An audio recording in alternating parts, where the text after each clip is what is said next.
Mon premier billet d'humeur, quelques sujets choisis au hasard sur l'actualité chalonnaise que j'avais envie de partager avec vous et surtout sur lesquels j'avais envie de réfléchir avec vous.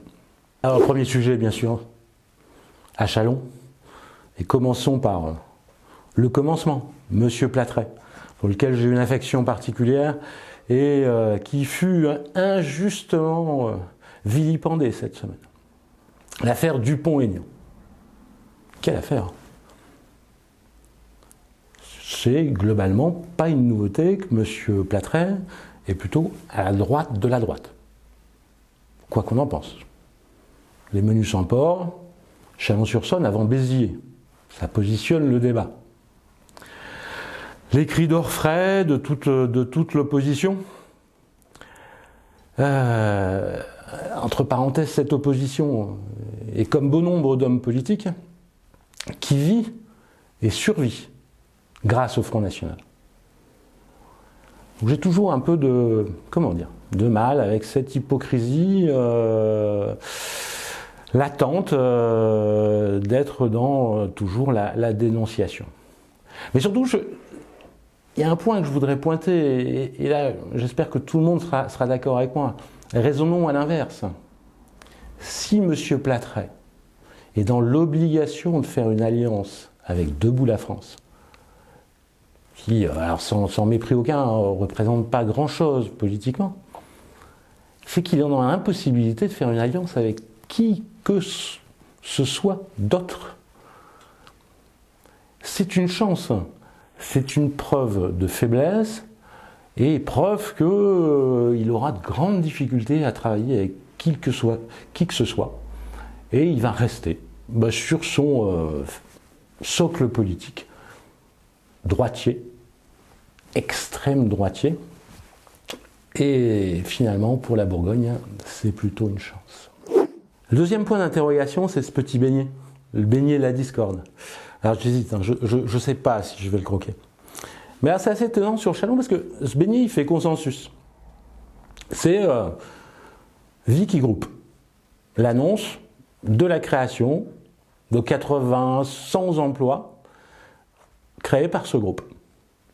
Et tout le monde a participé, tout le monde est d'accord. Alors je dois certainement me tromper parce que j'ai quelques doutes. Alors ceux qui ont financé l'État, le Nouveau Monde, le Conseil régional, visiblement le Conseil départemental et le Grand Châlons.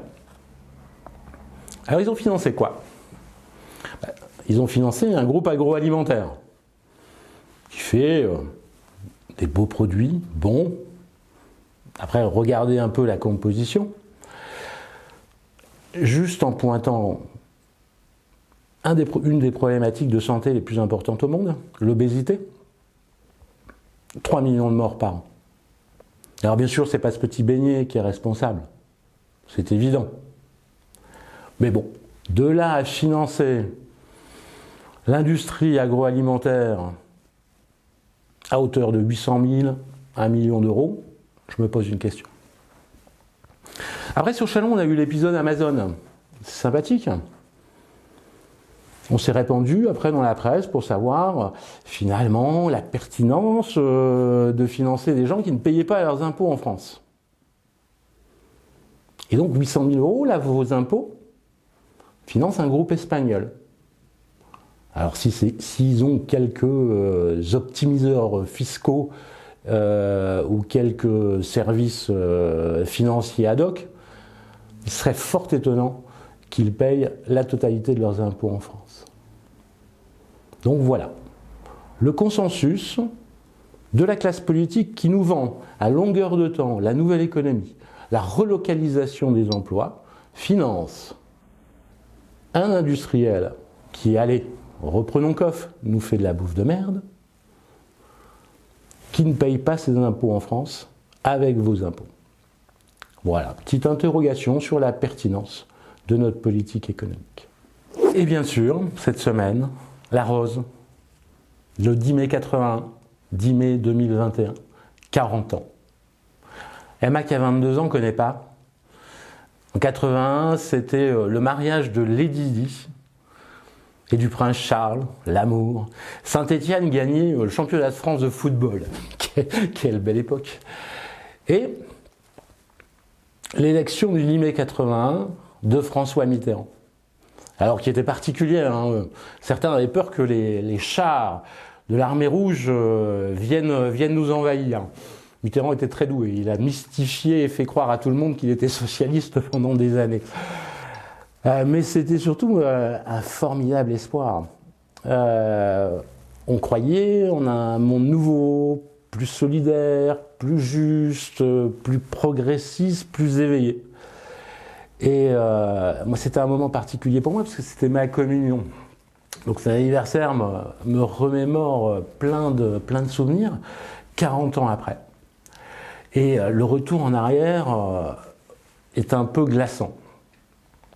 Aujourd'hui, 40 ans après, donc 10 mai 2021, des Français qui cautionnent le recours à l'armée, des faits de violence qui s'accroissent, un niveau d'éducation qui ne cesse de baisser, des fractures entre citoyens qui ne cessent de s'agrandir.